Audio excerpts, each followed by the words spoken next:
All right. Hello, everyone. Welcome. I'm Kathleen with the National Council for History Education, and I am pleased to welcome Kimberly Hamlin tonight for our webinar. This webinar is part of our series on technology in American history. And so we will be talking a little bit about birth control as a technological advance in women's history, but all sorts of other topics too. So I am pleased to welcome Dr. Hamlin, who is an award-winning historian, as well as an author of a number of pieces and a professor who specializes in the intersections of women and gender and sex, but I know you've also written about science and politics.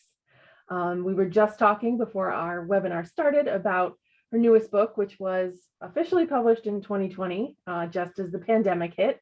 So Free Thinker, Sex, Suffrage, and the Extraordinary Life of Helen Hamilton Gardner. Which is coming out in paperback in July, if you haven't had a chance to see it yet, right? Correct. Yep. So I am pleased to turn it over to Kimberly to get us started. So welcome, everyone, and welcome, Kimberly. Terrific. Thank you so much, Kathleen. I really am so delighted to join you tonight. Thanks for you all for showing up. And thanks to the NCHE for sponsoring this and so many other fantastic events. I think it's really appropriate that we're kicking off Women's History Month by talking about birth control technology, and in particular, the birth control pill.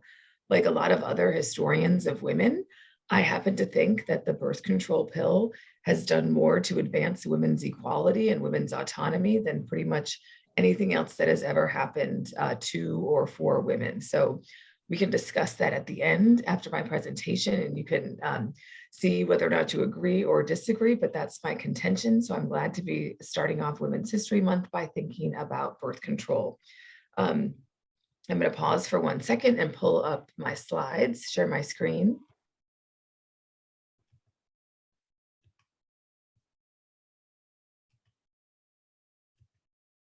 Kathleen, I trust you will tell me if there's a problem. Yes. You can see it. It looks good. Thank you. Thank you. Okay, great.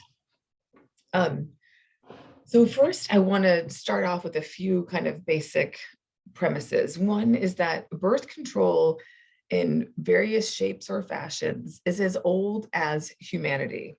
Spermicides, abortifacients, animal intestine condoms, coitus interruptus, or what we might call more commonly withdrawal or the pullout method, have been documented for hundreds and hundreds of years. But there were not too many advancements in birth control technology until the mid-19th century. Why? Basically because until the 1830s, 1840s, people did not fully understand how fertilization worked. So it was hard to control a process you didn't exactly understand. And I want to just give you a quick overview of some of the ideas about sexual difference that predominated up until the early 1900s. And one of those big models of sexual difference is known as the Gallenic Model of sexual difference, after Galen, the famous and really important physician. And Galen hypothesized that basically men and women were the same, that the male reproductive organs and the female reproductive organs were more or less analogous, except for that the male reproductive organs were on the outside of the body and the female reproductive organs were on the inside. So you can see here, the vagina is the inverted penis. And sometimes when I teach this in my undergraduate classes, I have to do a little bit of demystifying it first, where we all say penis and vagina together as a class. So maybe we will need to do that later too. But anyway, Galen and his followers for hundreds of years speculated that females were inverted and slightly inferior versions of men. Why slightly inferior? Because it was hypothesized that women lacked the heat necessary to, the vital energy necessary to propel their organs outside. So in this Gallenic model of sexual difference, and what this has to do with our study of birth control, the thinking was that for women to become pregnant, women had to have an orgasm. Why? They weren't exactly sure how women became pregnant, but they knew it had something to do with ejaculation. So if the men have to have that happen, and if men and women are more or less the same, must be women have to have that happen as well.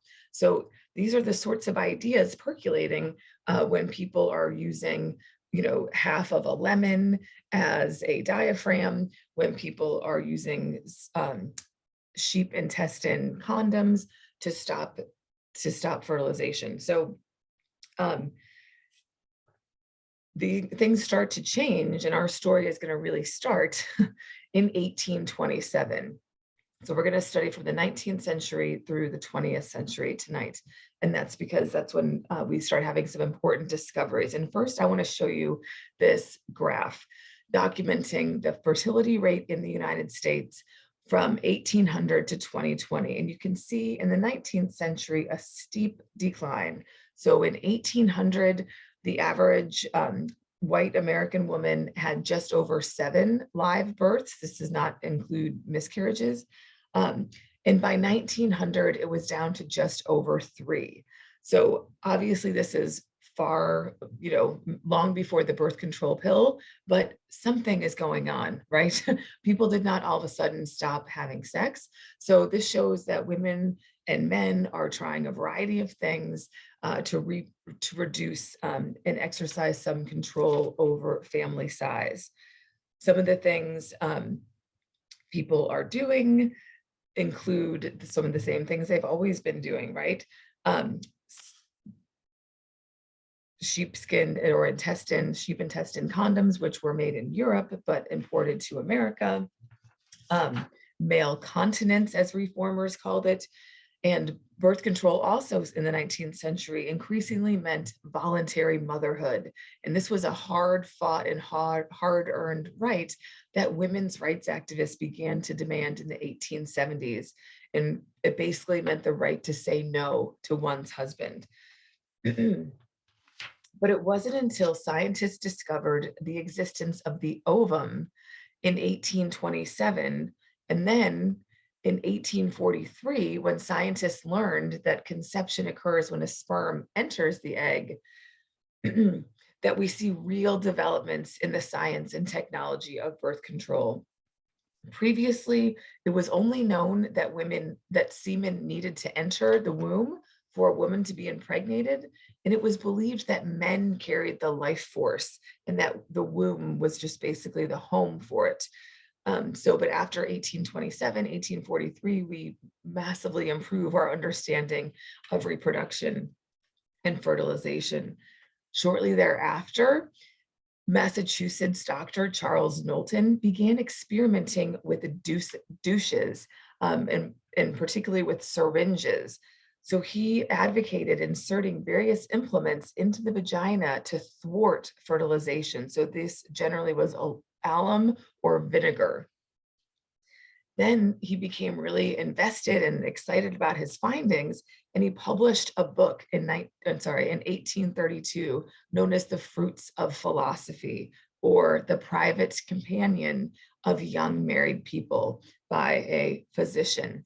And this was a really historic and noteworthy book because it's the first time a physician is writing on this topic in a really detailed way. There's, of course, many kind of less official, less accurate versions of reproduction and sex ed, as we would say today, books circulating, but this one is doing its darndest to be medically and scientifically accurate.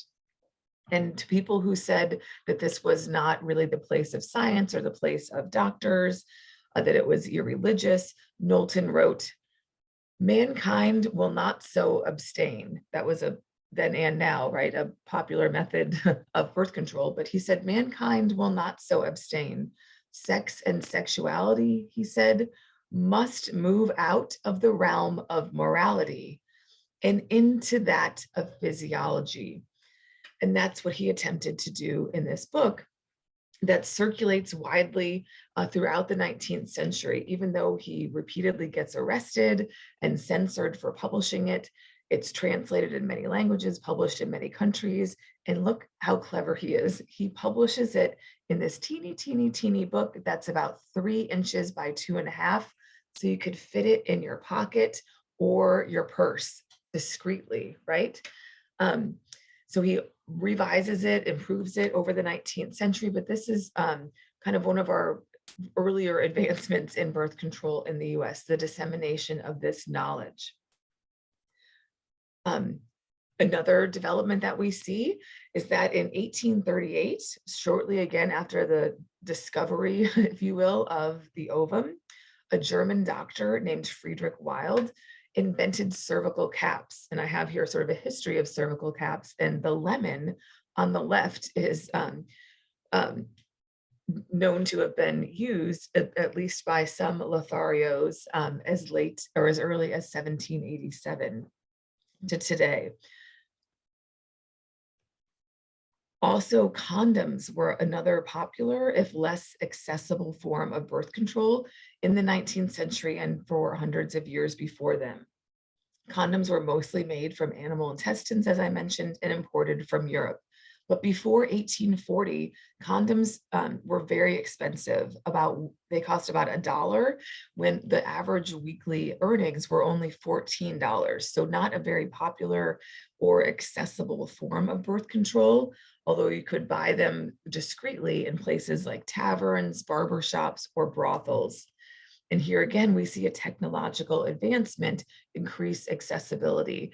And that technological advancement is the vulcanization of rubber. The rubber enthusiast and inventor Charles Goodyear invented the process to vulcanize rubber in 1839. And this is a fascinating story that I won't go into in depth right now, but that we could talk about later, or I could provide some resources. And this would be a really interesting, I think, way to introduce this history in some of your classes. He's sort of this American dreamy inventor who, is on his last dime, almost bankrupt, risking everything for his invention. And lo and behold, one of the immediate and most popular uses of his invention is for condoms and also cervical caps and diaphragms. So this happens in 1839, and it prompts a larger accessibility of condoms. However, condoms throughout the 19th and 20th century are often associated with prostitutes. So condoms are not a form of birth control that middle-class women are really eager to engage with. They're sort of shunned.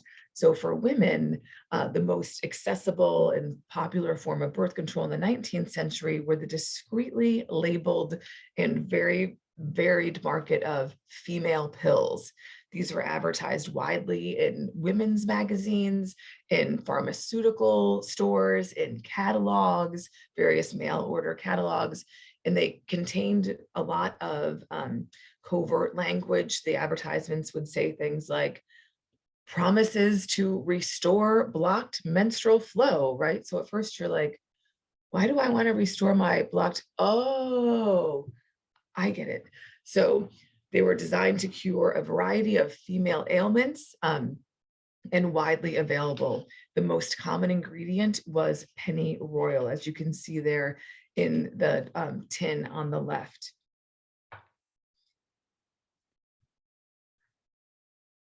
And throughout the 19th century, another kind of important subtext of our story is increased urbanization and industrialization, which fueled both the access to and demand for contraception. By the 1870s, a wide array of contraceptive devices are available, not necessarily the most effective, but they're widely available, again, sold by pharmacists or catalog, and advertised in magazines and in so-called sporting weeklies, alongside advertisements for brothels and even abortion services. And it's this larger industrialization and urbanization that's fueling this demand. So prior to the Industrial Revolution, prior to the Civil War, it was most common for young men to stay near their family homes, right? In 1800, 90% of Americans live on self-sufficient family farms. By the 1870s, that's almost unheard of, right? So we see this huge shift of population and of young men in particular being unmoored from their families, from their larger nuclear networks, right? There's also a breakdown in the older form of apprentice labor, where you go and you apprentice and you often live with the person that you're apprenticing. Now we see hundreds of thousands of young men moving to urban industrial areas, living in boarding houses, living in large apartment houses, living in tenements, far, far away from the watchful eyes of families and friends and ministers. So these twin developments cause in what historians basically consider to be a moral panic, right? This is just a small sample of some of the widely available and thinly veiled advertisements for birth control and even abortion services that were popular in the mid-19th century. Things were often disguised, as you see here, for married ladies. That was kind of a code word for women who are sexually active. Female monthly pills, again, monthly, a code word for perhaps restoring menstruation. And there on the bottom right, you see an ad for Madame Restel, who was a famous abortionist in New York City. So these types of ads were very commonplace in the mid-19th century, and a cause of also humor. We can see here an ad, or sorry, not an ad, a cartoon called Casanova and the Condom. And it was Casanova who purportedly popularized the lemon, or at least suggested the lemon as potentially a useful early diaphragm. And this is an image that I've taken from the Library of Congress collections. And so here you see even people poking fun, right? Oh, and this idea that sex is something playful, that, you know, people do it outside of marriage, is a huge source of moral panic. You may know where this story is headed if you notice the 1872 date on this image. This is leading to the Comstock Laws. So New York moral crusader Anthony Comstock, who begins his career as a leader of the Young Men's Christian Association, the group that is founded in large part to help all these thousands of young men who find their way to the big city to provide a Christian home for them, Christian activities, keep them away from the brothels, away from the bars, away from the dance rooms. Comstock is increasingly concerned about what are known as the sporting weeklies that you see here on the right. These are racy newspapers and penny, easily accessible, you know, flyers, handbills, magazines, newspapers that advertise the sporting life, that advertise brothels and birth control methods. So he determines that the youth of America, the American family, is in grave danger, and he thinks that the best way to stop it is to legislate against the traffic of ideas like this. So he first passes laws in New York through his leadership position with the YMCA. And then by 1873, actually March 2nd, it was just yesterday, the anniversary of, he convinces Congress to pass a blanket, a whole host of bills that are kind of lumped under the umbrella term, the Comstock Laws. And I just want to, my next slide is going to detail these laws. And if we were in person, or if I was teaching this class, I would call on a student to read this out loud, because I find it to be a really remarkable piece of legislation in both its vagueness and its expansiveness. So here is some of the text of the Comstock Law. I've got to move my little picture so I can see the words. Okay, so you can see, oh, this says March 3rd. So maybe today is the anniversary. Well, happy anniversary to the Comstock Laws. So here is the text. It's an act for the suppression of trade in and circulation of obscene literature and articles of immoral use. Articles of immoral use could be those vulcanized rubber condoms, they could be those early cervical caps, etc. So let's take a minute and look at the wording of this. So now it's going to be illegal to sell, lend, give away, in any manner exhibit, or offer to sell, or offer to lend, or offer to give away, or in any manner exhibit, or shall otherwise publish, or offer to publish, or shall have in his possession for any such purpose or purposes any obscene book, pamphlet, paper, writing, advertisement, circular, print, picture, drawing, or other representation, figure, or image on or of paper or other material or any cast, instrument, or other article of any moral nature, or any drug or medicine or any article whatever for the prevention of conception or for causing unlawful abortion, which only recently started to become unlawful. That was a campaign male doctors began to lead in the second half of the 19th century. Back to the bill. Or shall advertise the same for sale, or shall write or print or cause to be written or printed any card, circular, book, pamphlet, advertisement, or notice of any kind, stating where, when, how, or of whom, or by what means shall any of the articles in this section hereinbefore mentioned can be purchased or obtained. Whew. It's also illegal to manufacture, draw, or print, or in any wise make any of such articles. If you do, this will be considered a misdemeanor in any place in the United States, subject to imprisonment at hard labor in the penitentiary for not less than 6 months, nor more than 5 years. Whew. Isn't that a doozy of a law? So it's basically saying, don't even think about, talk about, write, or send, sell anything that could possibly be related to birth control, or in the words of the bill, considered immoral or obscene. So now you might ask, or you might ask your students, what's immoral? What is obscene? Who decides? In this case, Anthony Comstock decides, because he soon gets himself appointed the postal inspector for the United States of America. So he decides what is obscene and what is immoral. So even simple anatomical textbooks, books like The Fruits of Philosophy by Dr. Charles Knowlton, which are not salacious really, but mostly instructional, are considered immoral and obscene under the Comstock Laws. So this is an important turn in the history of birth control and the history of birth control technology. Americans are now basically alone in terms of their European and Westernized counterparts in having a law like this. We are singular in this regard. So birth control, of course, persists. As I mentioned at the outset, a main contention of this is the fact that women always have and always will seek access to birth control. So that remains a constant, but the methods shift and also the consequences shift. So birth control post-Comstock, these are some themes. Same methods exist. There's not a huge advancement in any technology at first. We have condoms, syringe, meaning douche, female pills, withdraw.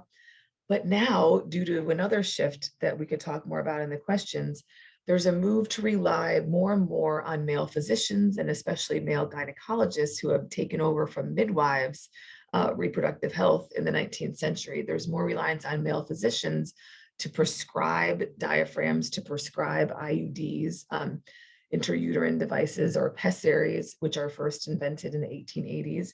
Now you need to see a physician to get those forms of birth control. We also see a huge rise in subterfuge and also less available, less accurate information.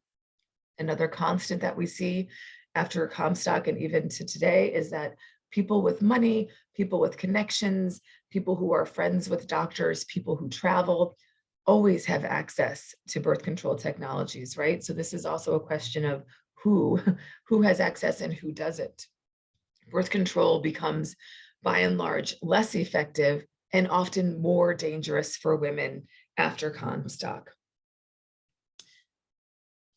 Also, another after Comstock story that is, I think, really interesting, especially in terms of the history of innovation and American technology, is the story of Julius Schmidt, the king of condoms, as he was dubbed in 1938. So Julius Schmidt arrived in New York in the 1860s from Germany. He was 17, he was penniless, and he also was paralyzed. He walked with crutches. He found work as a sausage maker. Perhaps you can see where this story is headed. Working as a sausage maker, he soon had the idea that he could sell the intestine membranes that were otherwise thrown away as condoms. As I mentioned, this was a common thing in Europe, that there had not been widely produced in the US. So he thought that would be his contribution. He was arrested by Comstock anti-vice agents in 1890 for selling these condoms out of his apartment. But undeterred, after he was released from jail, he raised money and he founded Julius Schmidt Incorporated, and he began manufacturing vulcanized rubber condoms under the brands Chic, Ramses, and Forex. And you can see his beautiful packaging and clever marketing there. These brands popularized vulcanized rubber, but condoms still had a seedy reputation, something that men most often used when they visited prostitutes. Schmidt marketed to avoid more troubles with Comstock. He began marketing his goods as French goods. But after, we could talk about this more in questions too, but as you may know, venereal disease, as it was then called, wreaked a lot of havoc in World War I and also during World War II. So by the 1940s, the US government has loosened its prohibitions against condoms, and Schmidt became the official condom supplier for the American troops, which you can imagine was also a hugely lucrative contract for him. So he begins his life a penniless immigrant in New York City, and he ends his life by earning $900,000 per year, which in today's dollars is many millions, through the sale of condoms. But as I mentioned, condoms still, even into the 1930s, 40s, 50s, have sort of a seedy reputation, something that you would not necessarily use with your wife or your girlfriend. And many women were reluctant to use so-called rubbers. Women continued to rely heavily on doctor-assisted technologies such as cervical caps and diaphragms, which obviously you need to be fitted with by a doctor for it to be effective. Also, women used pessaries, which were another name for IUD. But since those required a doctor's intervention, many women relied most often on douches, which are not that effective, as you may know. But these remain popular for women. And you may be surprised to know that up until the 1950s, by far the most popular douche that women used to avoid pregnancy was Lysol. That's the ad here on the right. And you may be wondering, how did this come to pass? Well, this was through socially camouflaged marketing. Lysol was billed as killing germs, which was in these ads a code word for sperm. And you can see these ads are targeted to wives, and wives were told that in order to maintain their feminine charms, their feminine delicacies, their appeal to their husbands, they needed to remain fresh. And to remain fresh, they were encouraged to douche with Lysol. And here I blew up the text a little so we could read it more easily. And it's kind of harrowing on many levels in today's terms, but it's saying a man marries a woman because he loves her. But when married love begins to cool, a wife should question herself. And she should maintain her dainty feminine allure by practicing complete feminine hygiene by douching with Lysol. And there again, underneath you can see that coded language of germs. Lysol kills germs. It kills germ life, i.e. sperm, on contact. Then the ad goes on to say, don't worry, Lysol will not harm delicate tissue. It just ensures your feminine daintiness. Of course, that is totally not true. Thousands of women were hurt by using Lysol as a douche. Burns, scars, even in some cases death was caused. The historian Andrea Tone has documented hundreds of deaths that resulted from this ineffective and makeshift birth control method that was so popular up until the 1950s. Here's another ad that you can see this sort of fear factor inciting guilt in women and encouraging them to contact Lysol for complete feminine hygiene. It encourages you to send in this little flyer to get the facts about how you might use this germ killer of Lysol. It's into this environment, into this heady mix of technology, dangers to women, camouflaged advertising, and Comstock, that we see the emergence of America's first two birth control pioneers, Margaret Sanger on the left and her rival Mary Ware Dennett on the right. You can see they are both born just before or just after the passage of the Comstock Laws, and they are the two women who do more than anyone else to overturn the Comstock Laws in the 20th century. Mary Ware Dennett begins her activism as a suffragist. She was an officer in NAWSA, the National American Women's Suffrage Association, until she had a sort of falling out with leadership in 1914, and she decides to devote herself instead to the cause that comes to be known as birth control.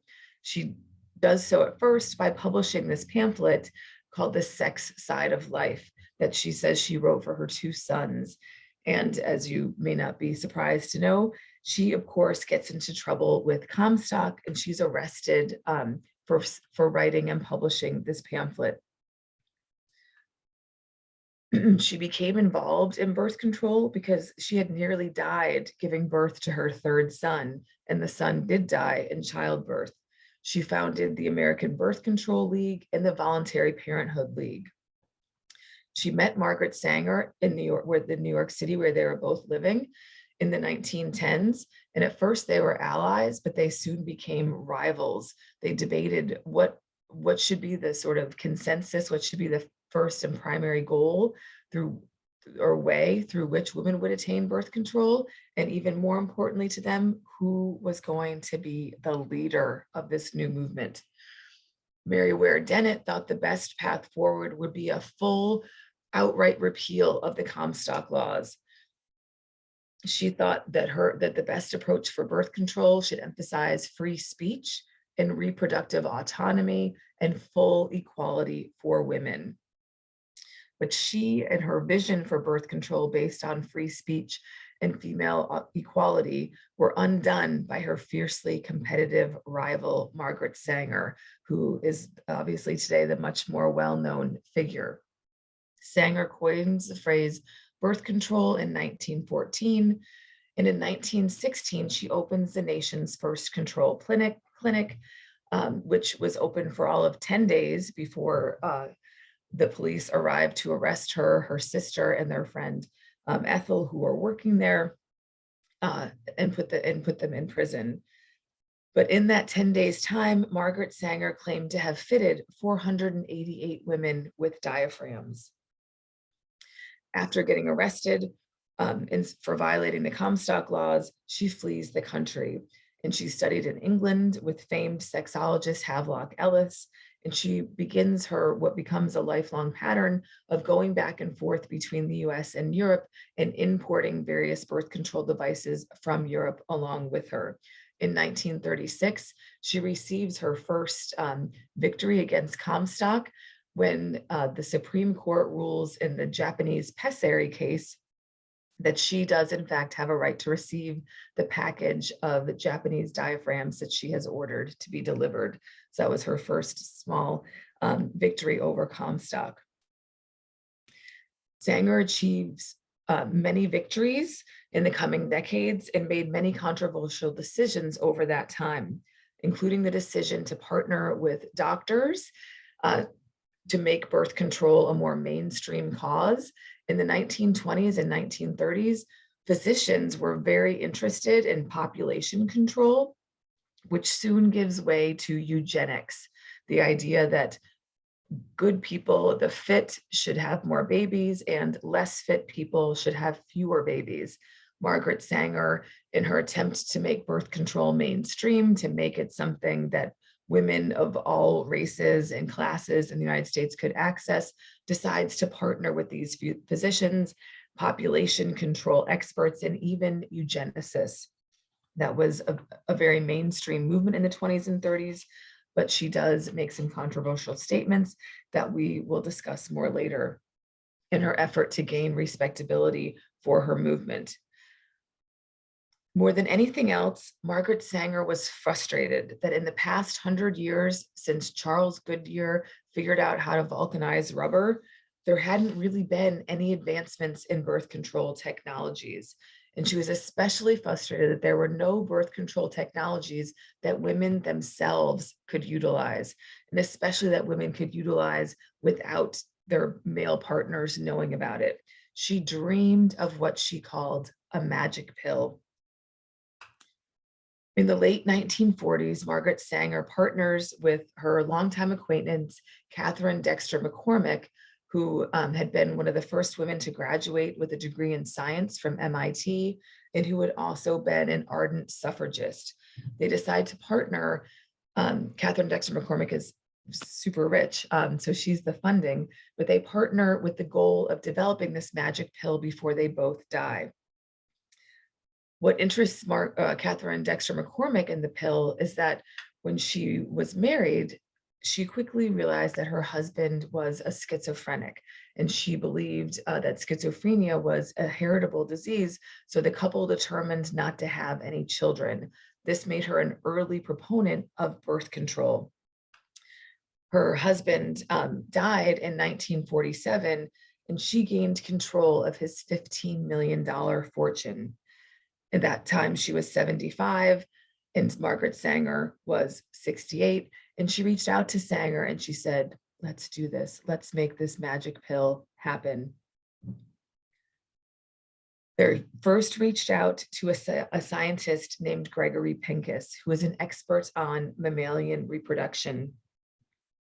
Sanger and McCormick met with him in 1953, whereupon Catherine Dexter McCormick took out her checkbook and wrote him a check for $40,000. Gregory Pinkus was infamous for developing a procedure through which he could perform in vitro fertilization on rabbits. This doomed his once promising career at Harvard because it was considered far too controversial. But this is what led Sanger and McCormick to approach him when he was working on the fringes at the Worcester Foundation for Experimental Biology, where he did double duty as the janitor to save money. Within weeks of receiving this check, he had successfully proven that the hormone progesterone limits ovulation. That's their first big scientific breakthrough in their way to develop a magic pill. At this point in the story, Gregory Pinkus reached out to a fertility specialist named John Rock. An interesting thing about John Rock is that he's also a devout Catholic, a daily attender of Mass, and a father of 5 who kept a crucifix above his desk. He believed, however, very much in birth control and in an individual woman, if not the couple's, ability to decide how many children they would have. He also believed that because the church, the Catholic Church, supported the rhythm method of birth control, that surely they would support a pill that mirrored this approved method of the rhythm method. So that forms his contribution to how he believes this magic pill should take shape. He thought it would work just like the rhythm method, meaning it would enable couples to have sex during the time period when the woman wasn't ovulating. In fact, John Rock had opened a rhythm method clinic in Boston shortly after the church okayed the practice in 1936. He was so sure that the Catholic Church would approve the birth control pill if they only just understood that it was kind of like the rhythm method. And so that's how he engineered the pill. This, the title John Rock's Error is a title of an essay in the New Yorker by Malcolm Gladwell that I assign my students on this. And this blows their minds because what Malcolm Gladwell shows is that the entire reason that birth control is the way it is, 3 weeks on, 1 week off, is because John Rock wanted to appease the Catholic Church. There's no scientific basis for 3 weeks on, 1 week off. John Rock just thought that it would seem to the Vatican to kind of more or less be like the rhythm method. When the church refused to support the birth control pill and in fact began actively crusading against it, John Rock was devastated and he stopped going to church entirely. Nevertheless, their work continues and they seek, this kind of motley crew succeeds in developing what becomes the birth control pill. They partner with G.D. Searle, who at first is reluctant to produce this potentially controversial prescription drug, but they soon realize, oh, there are millions of women in the United States, millions of women who could potentially take this prescription medicine every month for 30 years of their life. So they agree to produce the pill. In the 1950s, the pill is initially called Inovid. In 1960, the FDA approves it. And by 1965, more than 5 million American women, mostly married women, are taking the birth control pill. But the birth control pill has to be taken every day in order to be effective. You have to remember to take it. You have to remember, did I already take it today? Did I take it yesterday? You can't take 2 in one day and make up for the day you missed, right? This is tricky and potentially problematic. Enter David and Doris Wagner of Illinois and the next technological innovation on our stop. After having 4 children of their own, the Wagners of Illinois were eager and early adopters of the birth control pill. But Doris had trouble remembering to take it. This causes a lot of marital strife and nagging on the part of David. So David, an engineer, got to work. He thought, surely there's a technological fix to this problem. So he designed a new packaging system for the pill. For his prototype design, he reported that he used a 1/4-inch drill, a fly cutter, paper, a saw, a staple, a pencil, double-faced transparent tape, several drill bits, a fastener snap that he took off one of their kids' toys, and several flat, clear sheets of acrylic plastic. In choosing the round shape, he designed to make the case look like a lady's cosmetic compact so that a woman could discreetly carry her birth control pills in her purse. David Wagner's design was patented in 1964, and very soon, nearly every American pill manufacturer used it in their birth control pills. In 1965, Margaret Sanger receives her next victory against the Comstock Laws in the case known as Griswold v. Connecticut. This is the final vestige of the Comstock Laws being overturned when the Supreme Court rules 7-2 that a Connecticut law banning contraception was unconstitutional because it violated the right to marital privacy. However, several justices expressed concern about grounding this vital right in privacy, as we'll see more about in a second. Margaret Sanger dies shortly thereafter. Catherine McCormick dies in 1967. Gregory Pinkus was elected to the National Academy of Science and then died a premature death the next year after a lifetime of exposure to chemicals in his laboratory. So the pill has succeeded, however, not without risks. By 1968, Innovid has many competitors and women have many choices of pills, and millions of American women are taking the pill. But in their rush and their race to get the pill approved, it had been very hastily tested on women in Puerto Rico who had not given their consent and who had no idea really what they were taking. 7 of the women who took the pill in Puerto Rico reported headaches, seizures, several even died, but their concerns were overridden by the scientists who plunged ahead anyway. When women in the US began to get sick, migraines, crushing headaches, even strokes, their concerns too were brushed away and minimized. In 1969, the journalist Barbara Seaman published an expose of these health risks about the pill. And this soon became a national sensation and inspired Congress to hold hearings. However, when Congress held hearings, guess how many women they invited to testify? 0.0. This is not Barbara Seaman testifying at those early hearings, but the congressional hearings and the fact that women were not invited to testify, they were interrupted by female protesters and are widely seen as being one of the origin points of the women's health movement that we most often cite with the publication of Our Bodies, Ourselves in the 1970s. So the pill plays an instrumental role in launching the women's health movement and the so many changes to our healthcare system and women's knowledge of their own bodies that have resulted from this. Some other legacies and ramifications we might consider discussing with our students and think more about together in the question and answer is the way in which Planned Parenthood continues. Margaret Sanger is the founder of Planned Parenthood. The organizations that she started became incorporated under Planned Parenthood, and Planned Parenthood continues to reckon with what they call its founders' harmful connections to the eugenics movement. I have this picture here because you may have seen that recently. The Margaret Sanger building, which was the name of the New York City Planned Parenthood headquarters, has been renamed. So that's one legacy of this story.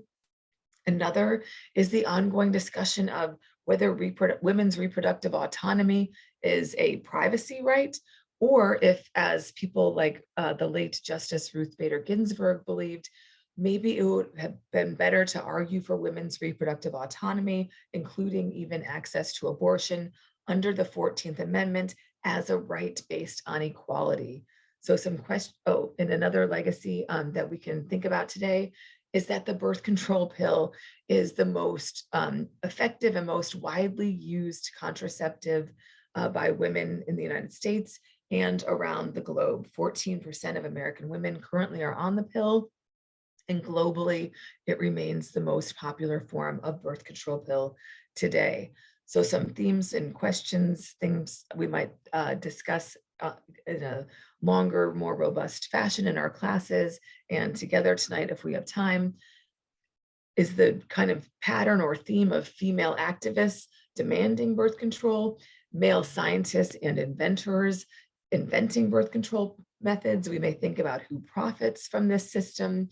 We may think about whether birth control should be something that women have to go through their doctors to access, or whether women should be able to access birth control technologies by themselves. We can also think and discuss more about the role of race and racism in the medical testing of the pill, in shaping access to the pill. And the larger umbrella question is reproductive autonomy a privacy right or an equal right? Another way I often think about that question is, are women people, or under our laws, or are women more often considered to be mothers? And a final takeaway message, I think, from this history of birth control technology is that women have always utilized birth control technology. And I think it's safe to speculate then that women always will, whether it is legal or illegal. Thank you so much for your attention tonight. I look forward to hearing your questions and thoughts. Thanks, Kimberly. Thank you so much. That was fascinating. Thank you, Kathleen. And we have some time, a little bit of time left for questions. So if anyone would like to ask a question, you can pop your question into the Q&A box. You can also, if you raise your hand, we can also unmute you so you can share your question that way. I'm always struck by how, even though the Gallenic theories were so incredibly inaccurate, it was like this moment of equality, right? Where both men and women had to have an orgasm for that to happen. And it kind of ends there. Yes. And never happens again. I mean, so the article I assigned in my classes for that is by Thomas LaCroix, who's a pioneering historian of the body. And it's called Orgasm Generation and the Politics of Reproductive Biology. And he traces how it's really the Enlightenment that prompts this shift in how we understand sex difference, right? So when no one has political rights, men and women are more or less the same. But after the Enlightenment, when men begin to have natural rights and political rights, and it's not necessarily a one-to-one, but to sort of forestall women from saying, wait, where are my natural rights? You see this huge shift in anatomy textbooks, in discussions of female and male bodies. The clitoris disappears from anatomy textbooks for like 300 years. And now women are not more or less the same as men. Women are different. Fascinating. Yeah. It's fascinating. So a couple of questions building on this idea of rights and equality. Tiffany has a good question about whether reproductive autonomy could be considered a property right. That's really interesting. And meaning that your body is your property, or meaning that your children are your property, or both? Both, maybe? Good question. Yeah, I think that's really interesting. And actually, a legal historian reached out to me recently and said that she was having this idea and wanted to know if I knew anything about it, which I don't. But her question or her hypothesis was if there was a connection between, yes, Tiffany's own body. Yeah, I think that's an interesting point, right? We tend to have more protections for property than for women. But this legal historian wrote to say, in the 19th century, when women had no legal rights, and there was the system of coverture, meaning a woman's legal identity was covered by that of her husband. What abortion was not illegal. Abortion becomes illegal as coverture goes away and as women gain rights. So she was wondering, could we trace that connection? And I said, gosh, I haven't looked into that myself, but that's an interesting question too. And I think it's related to Tiffany's question about property. So yes, I think that is definitely worth exploring. And I don't think I'm sorry, I don't have a more solid answer. The best book though, that I would say, so Mary Ziegler, she's been all over the place recently. Her book is about abortion law after Roe, but I think she also has some prehistory in it. And so this is her new book that just came out, and I'm blanking on the name right now, but if you Google Mary Ziegler, you will find it. Great. So our next question from Bonnie asks if you would speak a bit more about the pessary or the IUD and whether or not it was effective at all. Yes. So yeah, that was very effective. And that's what Margaret Sanger recommended. And diaphragms that was the most common physician approved method for married women, because a physician wouldn't usually agree to do this if you weren't married. But from the 1930s, 40s, 50s, before the birth control, that was the primary method. Yep. So lemons, no. Pardon? So lemons, no. Yeah, lemons, no. Yeah. Don't try that. But so another theme I should have put on my list of themes is married versus single, right? A lot of these birth control technologies, when they get approved, are first approved basically just for married women. And there's a sort of trickle-down effect, but that seems to shift the discussion point, right? Who's using this? And who can, who can access Who it? can access it? Okay, so here's a big question from Joanne. So we can't help but ask where we think arguments should or could go in the current anti-choice legislative efforts that we are seeing right now. So I can't speak for all the historians of women, obviously, but I would say we are very concerned about this. And the legal historian, Mary Ziegler, who I just referenced, she's is kind of the expert on abortion law post-Roe. And according to her research, the end goal of the anti-choice movement is not so much to have Roe overturned, which we think it will, which we expect it to be this summer, but to have fetal rights written into law, fetal personhood. And once fetal personhood is written into law, then you can see that really diminishing a whole host of other women's rights, including but not limited to abortion rights access.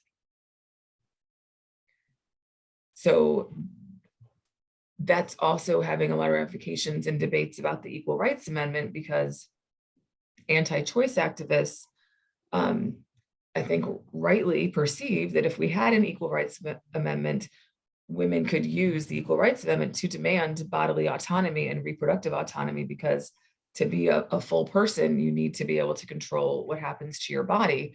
So a big push, again, now that Virginia especially became the 38th state to ratify, there's a huge pushback again against the ERA that's not exactly about the ERA, but more about what the ERA could mean for women's access to abortion and birth control.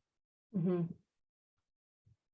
And I think, as always, again, it's that question of those who have the means will be able to access things differently and safely and more easily than those who don't. So interesting times ahead. That's unless, I mean, so access is one thing, but if fetal personhood becomes a thing, then access is not necessarily going to be the fulcrum, right? Then it will be more like criminalized in perhaps other new, more horrifying ways.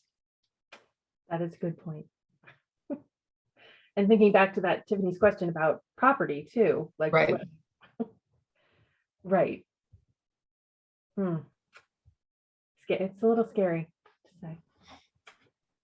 Well, thank you. I gave a talk on Tuesday, and that was more about my book, but I was basically saying, to the point, to your point, that it's scary. I was saying, my students always all think, and I think we all think this about ourselves, like, I would have been an abolitionist.